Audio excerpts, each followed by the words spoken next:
Hi, 5 6, and welcome to Wednesday's writing session.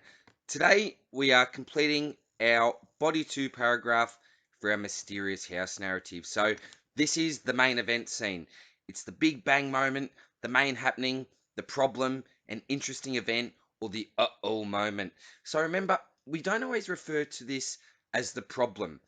Lots of the time, when you hear a narrative, you get told that you need to have a problem and a solution, okay? But this doesn't necessarily need to be a big problem. It could be just an interesting event or an unexpected event, okay? But for my example today, I do run into a little bit of a problem. So I'm focusing for my paragraph on the problem, okay? You don't have to do that though. So I just want to make that clear before I actually get to the class story. Another thing to think about, do things go from good to bad, bad to worse? Do they go from bad to good? That can also happen. Okay, remember, we don't need to be really negative, negative, negative. This could be a positive event if you like. I've just got a tip there as well that repetition and points of ellipsis build exciting levels of tension and suspense. So, lots of the writing that I've seen so far has been terrific because you've really built up the reader's curiosity, okay? And things like just putting some points of ellipsis at the end, that can even be a really good way to show cohesion. You could start your next paragraph with some points of ellipsis just as an example. We've also included some character traits for you there, okay? So you could reluctantly go in, you could be daring, you could be brave or fearless, depending on what's actually happening in your story. And we've also given you some sentence starters there as well. Remember, these may not match up to your particular story as you've all got different ideas, okay? But they are there for you if you feel like you need a bit of a help just starting off your paragraph, okay? So what I'll do today is I'll actually start reading right from the beginning of the story because I think that will help to see how the story actually flows and how one paragraph links into the other. Okay, but we are focusing on this paragraph today, obviously our body 2. You should have already completed your intro and body 1, but I will start reading from the top and then I'll get into the paragraph that you'll need to complete yourself for the day. Tick, tick, tick. Butterflies fill my stomach as the clock approaches 3:15. Big Barry Bernstein will be waiting for me, determined to teach me a lesson for not handing over my lunch money. A brutal beating awaits. My only option is to take the long way home. The path that leads through the prickled forest. A path that not even the biggest bully in the school would dare to travel. Ding, ding, ding. Before I have time to think any longer, I race out of the classroom as quick as the speed of light and hop on my ride. My feet pedal at a rapid rate until there is no one in sight. Relief comes over me. That feeling is short lived as I come to the entrance of the forest. I take a deep breath and slowly begin my long and daunting journey. Prickles are piercing my legs and creepy sounds begin to fill my ears. It feels like gleaming sets of evil eyes are staring at me. My feet start to move faster as panic sets in. Without warning, a gnarly branch comes out of nowhere and hits me for a home run. I flip off my bike and tumble down the bumpy path like a rag doll. After the stars disappeared, I managed to get back onto my feet. Dazed, I looked around at my surroundings. Then I see it. Old, abandoned, and untouched. I was transfixed by its ominous appearance. What secrets could lay inside its ancient walls? My curiosity grew, and I couldn't deny it any longer, as a mysterious house beckoned me to come in. Maybe it was my head knock, but against all logic and completely unprepared for what might happen, I approached the house. My hand turned the dusty handle. Dust, darkness, and a deadly smell greeted me. Fear and adrenaline are pumping through my body. Slowly trembling, I make my way up the rugged spiral staircase. The old floorboards creak at me with every step I take. Paintings of someone's old ancestors adorn the giant walls. It seems like their eyes are following me. I reach the second floor and notice a dim light coming from the end of the hallway. Hello? I whisper. No answer.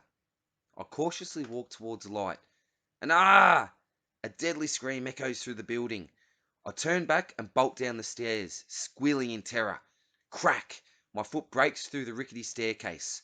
I hold on to the rail for dear life. So as you can see, that is my main happening or my big bang, my problem. What is the problem? Well, I've sort of revealed that towards the end of the paragraph, haven't I? The problem is that my foot breaks through the rickety staircase and I'm now holding on to the rail for dear life. Remember, I've just made my way up to the second floor, so I'm nice and high, trying to hold on to that stair rail before the whole thing collapses. Obviously, the other, I suppose, mini problem or leading into that major problem was the fact that I heard this sound, a bit of a scream coming from a room at the end of the house. So that was, I suppose, a mini problem that leaded in to my major problem. So as you can see, I've also ended with some points of ellipsis. I have done that for every one of my paragraphs. Now, you may think that's a bit of overkill.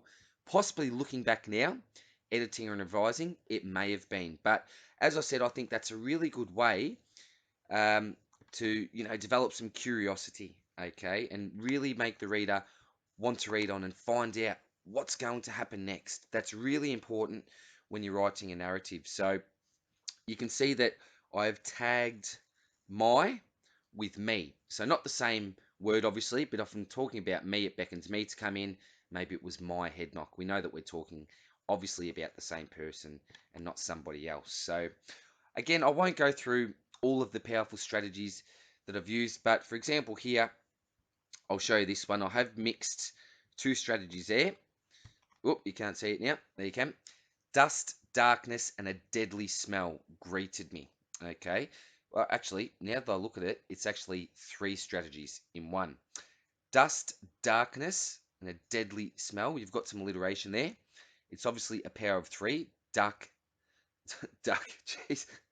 I'll try again. Dust, darkness, and a deadly smell. So three things there. And the deadly smell greeted me. So that's some personification. So as you can see, in one sentence there, I've got three powerful strategies. And that's something that you should be aiming for if you can. If you feel that you're at that level now where you're confident with those strategies, I know how to use this strategy. I use a power of three. I've got a simile. I've got some personification here and there. Well, maybe as your next goal, try to combine them. Okay, as I've done there, just as an example. Okay. But I think I'll leave you there for now. Okay, you should be right with that one. I think, remember, do go back up to the plan. Okay, have a look as well as to what you need to include next in your story. Okay, always look ahead, because what I don't want you to do is reveal something in the paragraph that you're going to be doing today that you'll need to do in one of the upcoming paragraphs. Okay, so that's why it's really important to always look ahead. Okay, but as I said, I'll leave you there for the day. We look forward to seeing your writing as always. I know it's been the first narrative, so for some people, a little bit of a challenge, but that's okay. We learn from this, and I'm sure that the next time we do it, it'll be even better. And I know for some people, you've just absolutely taken off with this. You've been able to use your imagination, come up with some of your own and original ideas. You haven't just followed the storyline that I've got in my own class story. So that's also been really, really impressive, sorry, as well. And I think that's going to be a big goal for us with the next narrative that we do. Try to come up with our own individual and unique storylines. That's going to be a big goal for us. But as I said, it is the first narrative that we have done for the year. So yeah, a bit of a trial and error. Use this as, well, not just to practice. Obviously, try your best, but I suppose you could think about this as a little bit of a practice before you give your next one a really, really good crack. So take care, guys, and I'll see you in the next one. Bye.